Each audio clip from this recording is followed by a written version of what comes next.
This is The Clash, where the real world clashes with a true Christian worldview. Join former professional wrestler Chris Whaley, known as the Masked Saint, who is an author, pastor, and teacher that brings his wrestling skills into the squared circle and tackles real-life issues. Along with Jeff Dixon, best-selling author, internationally known teacher, leader, and pastor who is not afraid to tackle the tough issues of the world we live in. Together they form a tag team of wisdom in The Clash.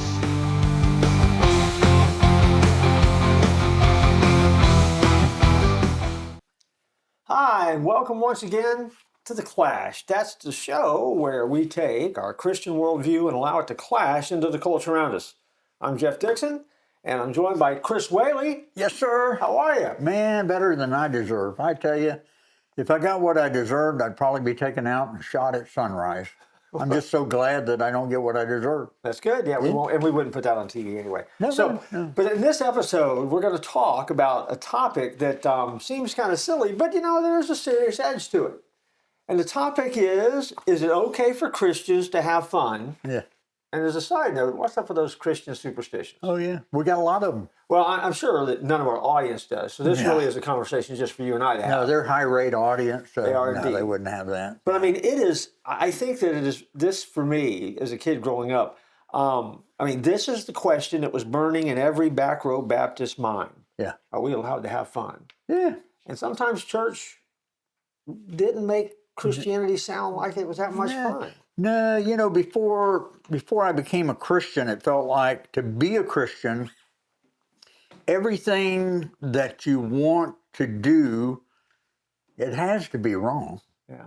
And the things that you didn't want to do seemed to be right in the Christian circles back in those days. I don't know. Did you feel that way? Well, yeah. I mean, I always heard the stereotypical, and again, not blatantly stated, but no laughing, no dancing. Nothing that people would think was just fun, that you would default to fun. Okay, that's not of God. Yeah. I worked for the pastor one time that used to tell me things weren't of God all the time when I was having fun. Really? Yeah, it was crazy. I just laughed and went on because by then I didn't care. But I used to hear that a lot, and there's always a struggle though, because again, I think the thing that we've miscommunicated sometimes in church is that anything that is fun is sin. Yeah. And it's not. It just didn't look like they were having fun at all. No. I mean, a famous Christian comedian used to say it looked like they were getting over a hookworm treatment on Sunday morning. When you looked out there, and Jeff, even when I became a Christian, I felt the call into the ministry, and then early on, you get those phone calls. Hey, could you preach for me on Sunday? And you get so excited, and you go. I'm sure you had those opportunities, didn't you? Mm-hmm. And I mean, it was scary. It was scary to stand up there and look out the congregation and have somebody sitting there just to say, well, bless me if you can, It was scary, and I got a great sense of humor, I believe it or not, Jeff. I do. I love to laugh, love to have fun, and I thought, man, I'm just in the wrong group of people because nobody wants to have fun. Yeah, I mean, I think I'm convinced that church and church people should be the most fun and exciting people on the planet. Absolutely. And that the church should be the place where you can have fun and do it in a wholesome way. And I think it honors God. Yeah. I think Steve Brown from Key Life Ministries uses that phrase where, laughter is the sound of heaven. Right. And I think that there's going to be a lot of people when they get to heaven that if they don't learn to laugh now, they got some catching up to do. Yeah. Because I think we're going to have a lot of joy and a lot of laughter, and that is going to be the soundtrack of heaven. Yeah. You remember Grady Nutt? I do remember Grady Nutt. Grady Nutt used to say that laughter is the suntan lotion on the sunburns of life. No doubt about it. I mean, they called him the Prime Minister of Humor, right? Because he was on Hee Haw. Yeah. He was like that's when I had a kind of an awakening, Jeff. Okay. I was in college. So Hee Haw revolutionized your life? No. Okay. I'm going to go back. I was just making sure. I'm going back before Hee Haw. Okay. I was in college, Palm Beach Atlantic, and we had our spring banquet. and they had a speaker for that spring banquet, and his name was Grady Nutt. He was a friend of Dr. Jess Moody's. And I never heard of Grady Nutt. And I went to the spring banquet, and I have never laughed so hard in all of my life, and it was like an awakening. It is okay for Christians to laugh. This guy, he was so funny. And I mean, at one time I thought, well, that's my calling. I need to be a Christian comedian, but you know, I was too boring. That didn't work out. That didn't work? Didn't work. Okay. It didn't work out. You stood up and everybody left? No, they laugh a lot when but it's just, it's not like Grady Nutt. Sure. Not like Grady. Oh, he was great. Jerry Clower, you know, he was very dedicated Christian Southern Baptist. Yep. From used to, you know, he would be gone all week, but he wanted to make sure that he was home on Sunday, and he was sitting on the front row at church every Sunday. A commitment to the church. Good plan. Any other Christian comedians you know? You know, they're out there, and you know they kind of fade in. We live in a YouTube world now, so it's a lot easier to find. Michael Jr. Michael, you never heard Michael Jr.? He's the African American Christian comedian. Mm-hmm. Oh, he's hilarious, man. You need to look at him. Yeah. I think that the one time where I snorted when I was, you know, it's terrible when you're laughing and you snort. Mm-hmm. I snorted during Michael Jr. The one I would recommend today that really is just funny and just wildly irreverent, but great is Tim Hawkins. Tim Hawkins, colonoscopy. Yes, he is. He is because he sings. Yeah. He pokes fun at everything that church people hold to be, sacred, and just has the amazing way of making a face and just doing what needs to be done. I mean, he probably, at least in my estimation, is the guy who's kind of raised the standard in some way for Christian comedians today. Yeah. Mark Lowry. Yeah, always funny. Yeah. Yeah, he was. So they're out there. They're out there. Yeah. But I think I don't know why we lost this idea that we're not allowed to have fun, because if you go back, Jesus' first miracle that's recorded in Scripture. Yeah. It was a wedding feast, a wedding celebration. Right. He turned water into wine, but for him then he people invited him. They wanted him and the disciples to be there, and I think that there's a unwritten portion of that basically says the invitation came because people liked being around him. He was fun to be around. I have a feeling that with Jesus at the table, there was always a story. There was always a quick, a quick saying or something that would catch a laugh, and that he made it fun. And he loved children too. Sure, he loved children. And you can't be around kids and not have humor and laugh. I don't know. I got several stories, Jeff, and I don't know if I've told them because I've had too many concussions. But when I was in my second church, I used to do a children's sermon. Right. You'd sit on the steps and all the kids would gather around you. Oh, I had some hilarious things. Oh, sure. Oh, yeah. Now that's a parent's worst nightmare. Oh, yeah. When the kids come up for a children's sermon, parents hate that because they're what's my kid going to say? Don't give him a microphone. Yeah. And that kid always wanted to sit right beside me. Sure. He's the closest one, so he can get to the microphone. Yeah. And I have the wireless right here, and he would just kind of lean in. We'd just sit down. Hey, boys and girls, good to see you. And he'd lean in. My mom and dad were fighting this morning. She's sitting behind me in the choir. It's like, oh. She's the lady who turns 50 Shades of Red, yeah. Yeah. You never had those episodes. No. That's why I steer away from children's sermons. I stay away from those. I also, though, and I think one of the lost connect points for followers is that Ecclesiastes reminds us that there's a time, a season for everything. Yeah. Included in that list, a time to dance, a time to laugh. Right. And I think that somehow we've lost the ability to laugh and have fun. Mm-hmm. And yet, as a follower, we have every reason, the only reason, mm-hmm. to have joy and have a better outlook on life that really does give us a lens so we can look at things with a sense of humor. I think God has a great sense of humor. And, Jeff, I don't mean to, blow our own horn here, but there's not a lot of Christian TV shows like ours because we have humor on our show just about every week, don't you think? Well, I mean, we entertain ourselves. So I guess it must mean something. I'm not sure anybody else likes it, but we're still on. So I guess there's some kind of carryover. But yeah, but I also think though that humor is one of the great communication tools that God gives us. Yeah. There are times that humor can skid off the road, and there are certainly times that humor can be inappropriate. But the other thing about it is too, there are certain situations that Christians end up in that aren't funny unless they happen there. Yeah. I mean, you as a pastor, I as a pastor, how many? Do you have any idea how many funerals you've done? Yep. You do. You know how many you've done? Almost 900. Wow. Mm-hmm. Okay. Well, I lost count. I don't think I've done 900. Yeah. But I will remember forever, standing at the head of a casket where you're supposed to stand, and the ground gave way underneath me. And you fell underneath the casket? And so I started to go down underneath the casket, and I was taking the artificial turf with me. Now again, so I scampered out. I didn't go down. Yeah.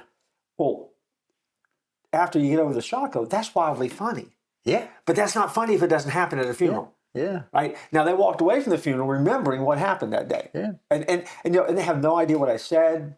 The family will never remember what I said, but they will always remember that moment when the ground started to kind of slide away, and in the middle of me talking. Yeah. I had that sudden gulp, and you pray, you don't say something that's going to be inappropriate, but you're doing everything you can not to go down in that hole. And not to laugh. Well, I was laughing when I got out. I mean, I was laughing when I was done. I ended up on my backside, on my keister, with legs kind of dangling, kind of toward the opening. Can I tell mine? Sure. Yeah. Yeah, when I went to my first church, which is a rural church, this is before, GPS, and I was asked to do a graveside, and I didn't have a GPS, and I'm not good on maps, and I'm trying to listen to the directions, and we're out in the country, and I'm driving, and it's getting time for that graveside, and I see a backhoe, and I see the people there, and I park the car, get out, straighten my coat, have my Bible with my notes, walk up, said, okay, walked over to the hole, and I did my short little graveside. I said, God bless you, and started to walk away, and I heard this guy say, I've been putting in septic tanks a long time, and that's the first time I've ever heard anything like that. So. Well, it's one for the ages, right? Yeah. Well, joy is a fruit of the Spirit, and it's not forbidden fruit. Right, not bitter. And I think the challenge for each of our listeners here, and we're going to take a break and come back after we try to peddle some merchandise here and sell a few things. But I think for our audience, especially is really to challenge yourself. Do you see the joy in life? Do you find the humor in life? Yeah. Because if you don't, there's an element or a dynamic to your faith that you're missing out on. Right. We're going to come back and talk about that a little bit more. All right. So don't go anywhere. We'll be right back. Hey, Chris, I was just doing my laundry, and look what I found.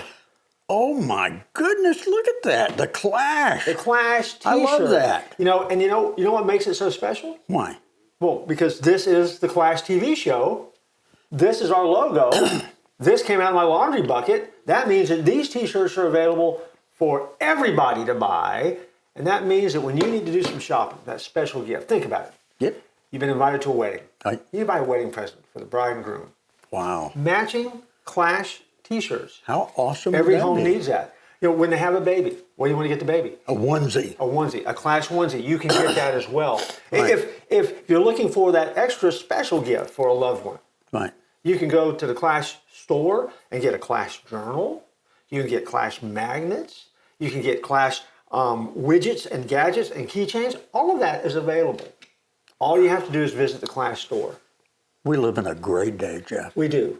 And perhaps the greatest store out there is the Clash store. So follow the QR code at the bottom of the screen. You can go to the Clash store and get stuff of your very own. It'll make us happy. It'll make the show even better. And you can put on your Clash gear while you watch every single episode of The Clash. Absolutely. 3. Jeff, do you remember the first Bible verse you memorized? I do. I have sometimes trouble remembering the address of it. But it's John 11:35. Jesus wept. Now, when I was a kid, they were having a contest, and the goal was go home this week and come back and memorize the Bible verse. I'm a practical kid, right? I'm like, okay, what's the shortest verse I can find in the Bible? And sure enough, 2 words, Jesus wept. Fantastic, I'm on it. And so that was the first verse I ever memorized. And other people memorized John 3:16. I mean, and they were doing great stuff. But me, I just kept it simple. But I found out over time, though, that in those 2 words, I have discovered so much about Jesus and the way that he connects to us, the way he feels about us, the way he feels our pain, meets us at our point of need, his compassion and caring. It's really all wrapped up in those 2 words. And so for me, although it's silly, it's also the first verse I ever remember as a kid. Hey, welcome back to The Clash. Hope you enjoyed our commercial, by the way. And, Jeff, we were talking about humor. Matter of fact, we were laughing during the break, too, that we had a lot of things to laugh about. But do you think that there is a possibility that the reason we don't laugh as much as we should in church is one of the reasons might be because we have too many Christian superstitions? Yeah, I mean, I think you're right. I mean, I think that's legit. Now, most people probably don't call them Christian superstitions because we know that we probably ought not to have them just by nature. Right. So we would never call them that. But in essence, that's what they are. Yeah. And I think that sometimes we kind of lose sight of the fact that Jesus didn't die to make us boring. Yeah. He died to give us freedom, and that freedom gives us the ability to laugh. Yeah. And frees us from a lot of stuff. But when you say Christian superstition, what do you think about? I've got a few, but tell me what you're thinking of. Well, I think that there's some churches out there that think if you don't do things exactly the way we do things in our church, then your church must be wrong. And so we have these things that are set in stone that become superstitions, that this is the way it's done, and there's no other way to do it. For instance, you ever been condemned because we don't have a Sunday night service? Oh, sure. Oh, yeah. And that's one of those cases where a tradition or somebody's tradition becomes a superstition. Yeah. Right. That you're supposed to have it. Right. And if you don't, you're not doing. Well, I don't know if you had bad luck, but you're just not doing your job, right? Oh yeah. My first church, we had Sunday night services. Second church, Sunday night services, and of course, Jeff, those are the least attended services there are Sunday night. Yeah. And I started asking the question, why do we have Sunday night service? Why do we do that? And I went to an event one time. They had a historian there, and I asked that question, and he gave me the answer to it. I said, why do we have Sunday night services? He said, back during the Industrial Revolution, when electricity started coming in, one of the first places to get electricity were churches. Oh, wow. And there was a pastor one night that was just up there working on a Sunday night, picking up papers, putting up hymnals and stuff, and the lights were on. And people started walking into the church because they wanted to see the lights. And they came up with this idea, man, this would be a great thing. Have a service on Sunday night, And in those days, the Sunday night service was the biggest service because, people were working and doing their chores on Sunday morning. They had animals and had to milk the cows and had to do all that kind of stuff. And their mornings were filled up, but they could come at nighttime. And then as electricity became more accessible, and our, culture changed, and we weren't as rural, community as we used to be, it reversed. And now the Sunday morning service is the biggest service. Mm-hmm. Sunday night isn't. So, but some people think it's got to be in the Bible somewhere. Sure. Does you have Sunday night service? Sunday night service, yeah. I'm more practical than that. I'm not good enough to do a Sunday night service. I don't have enough original ideas or thoughts to fill in Sunday morning and then come back on Sunday night with anything that's worth coming to hear. In other words, I guess what I'm saying is God doesn't speak to me on Sunday night. Yes. Tell me another church superstition. This is almost really does kind of cross the line of superstition. if someone sneezes. Uh-huh. God bless you. Yeah. If you don't say God bless you, you're somehow doing something that's wrong. You know, I mean, is that in the Bible? Do you have to say No. God bless you in the Bible? I've never even seen a sneeze in the Bible. Not either. I haven't seen one. Well, how about this? How fearful are we as Christians sometimes of the number 666? So much so that if you book a hotel room and it's room 666, you don't want it because Right. you know it's, Or it's 13. like the beast. Yeah. Yeah. I mean, we get very wigged out, even though that number has meaning biblically. Right. That has nothing to do with a hotel room or the last 3 digits of a telephone number or a bank account. You know, I mean, someone asked me one time if you had a phone number that you could choose. You know, I'd say, well, I want the last 3 digits to be 666. You know, it's easier to remember that way. You know, and they were just appalled. You're a Christian pastor. Why would you want that? I'm like, because everyone would talk about it. You know, I remember the number that way. Most people would change their number, but you would keep it. I would keep it. I think you kind of wear it as not a badge of honor, but it's certainly not the mark of the beast either. Yeah. Not in that case. Not in that case. You think there's any superstition around? Now, we're going to probably lose some people on this one because they'd say, "I can't believe you're even." Any superstitions dealing with the Lord's Supper? Oh, yes, there is, and I mean, there's probably it probably would be a good episode one day for us to come back and do a real reverent look at the Lord's Supper, what it means, why we do it, how we do it. I mean, that's probably an episode down the road somewhere. But yeah, I mean, people have in mind when it needs to take place. Being a Baptist in my background, it was every 5th Sunday. So whenever the calendar would dictate it, you would have it. Right. But then the way that you do it, who serves it, the way that the elements are passed out. And then, of course, then you get into the whole other piece of the, depending on your denomination, whether or not, you're talking about what something becomes symbolic, but does that symbolic thing become real? And, what is the holiness of that moment? I'm not minimizing that. Yeah. But there's a lot of denominations out there, I think, that hold on to some traditions and beliefs that really does kind of cross that line into superstition because there's no biblical basis for what they're doing. Yeah. And to hold on to it and be that reverent about it. I mean, and again, my Baptist ability to blunder knows no bounds. Yeah. And so if I'm a guest in a church of another denomination, sometimes I will ask, give me the lay of the land here. Because I made the mistake one time of walking in front of some area that was designated with a candle that they kept part of the Lord's Supper elements in. Mm-hmm. And they said I was not allowed to walk in front of or block the body of Christ. Oh, man. Now, again, while I don't agree with that, but that is their tradition that they were very serious about. And so, I mean, I had some parameters that were set up that particular day that, for me, that's pretty tough. Well, in my first church, we were supposed to do the Lord's Supper and things were running late. And it's like, why are we so late? Because our service is fixing to start. Well, George bought the wrong kind of grape, grape drink. He didn't buy Welch's. So we had to send him back. And it's like, wait a minute. It's just grape juice. Why is it?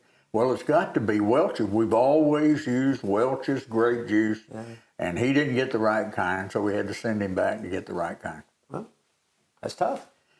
Here at the Church of 434, we've used Gatorade in the past because I always felt like electrolytes were good for you. And so I wanted to make sure that not only was the Lord's Supper, the Lord's Supper was not only meaningful, but it was nutritious and had some kind of, Do they make grape Gatorade? Yeah. Now, it looks pretty puny when you put it in the little Lord's Supper cup. I mean, it's very almost, very see-through, and you're like, this is kind of watered down blood. Were they too cheap to buy the real stuff? Because we wouldn't buy the Welch's. It was too expensive. How about when you were growing up as a boy? I don't know, did you have this when my mom started taking me to church, that suddenly you couldn't watch TV on Sunday, couldn't go fishing on Sunday, it wasn't okay to go over and play with my buddies on Sunday. Yeah. And, for kids, that gives you a bad look on Sunday. Do you have any of those? Well, my parents, praise God, they would let me play on Sunday, and we didn't have quote unquote Sabbath rules. We went to church, and then then it was whatever the day held, which was good. But you were in Texas the same time I was in seminary. When we got out there were blue laws out there still. Yeah. Well, they were just ending the blue law whenever I went in 1985. Okay, I may have gotten there before you though, because I was there in the middle of they still had the blue laws, but they were wrapping them up. They were starting to kind of take them off, because I remember that first Sunday being out in Fort Worth after church. And again, you're new, you don't know the area, so you go out and eat because you went to church. Because all seminary students had to go to church the first week, then they never went back. Right. But then we go out to eat, and after we went out to eat, then it's kind of like, well, what are you going to do? I mean, everything is closed. The mall was open, but you could only walk through it. Mm-hmm. And the only other thing that was available to do in town was a movie. Now the movie theaters were open. Really? But all the stores were shut down. Blue laws were in effect, and so nothing opened again until Monday morning. I mean, and I'm from Orlando, so that was a culture shock because we never had those here in Florida. Yeah. But again, it was the way they did it. And if you talk to someone who was a good Texan that had grown up in that environment, man, they held to those. They believe you to go home, you're going to take your nap, you're not going to do any work. Now, in fairness, they watch the Dallas Cowboys. But other than that, that's about all that could be accomplished on a Sunday. I'll tell you another one in Texas. I was in church, and there was a big controversy, and I'm trying to, listen in on this, what the controversy was, and the controversy was mixed bathing. Oh. And I was like, mixed bathing? Good gracious alive. Took me a minute to figure out what we were talking about there for a minute. Okay. What have I gotten myself into? And then I found out they were talking about swimming. Yeah. Guys and girls swimming together. Yeah, boys and girls shouldn't swim. And of course, I'm from Florida. I grew up on the lake over in Auburndale, Florida, and we had Max Beach. And I was swimming with girls from the time that I could swim. And I didn't know what the big sin was, but evidently it was. It was. And that filtered through. That wasn't just, that's just not a Texas thing. I mean, I did a camp up in Pennsylvania. Mm-hmm. And there were rules about mixed bathing for the student ministry that was going on there and stuff like that. So they were like these big statewide camps. Right. And there was a block of time in the afternoon for the guys to swim and use the pool. And then they had time to clear the pool, empty the pool out. I don't know if they drained it, refilled it. But anyway, and then the girls would come and have their opportunity to block, or they flip-flopped it somehow or something. But yeah, that was a big deal. And one of the most troubling things that would happen out there is if some guy took a wild hair and jumped in the pool when the girls were in the pool. Oh. It's kind of Did he get sent home? No, but they kind of, they drug him out and they waterboarded him. No, they didn't do that either. But they, bad juju though, man. They threw him in the pool and it was horrible. So, I think sometimes we've allowed a lot of stuff to kind of invade our Christianity. And we've forgotten that in the essence of it all, Jesus came to bring us joy. He came to bring us freedom, and freedom from the law, which means that you can't do everything. But you can do those things that are good and wholesome. And I really think that sometimes laughter and having a sense of humor really is an essential quality for a Christian, because we have everything to be joyful about, but also brings quality to life. Everything. And then so, interesting. Again, gosh, I don't think I covered anything in our notes. I don't think I did either. But we'll come back probably another time and talk more about this kind of stuff. But hopefully you've had a good time and you've enjoyed it. And Chris, you got to get us out of here. We need to be done. Well, I hope that this week you do a lot of laughing. Laugh every opportunity you get, because it's okay to be a Christian and have fun. Don't tap out.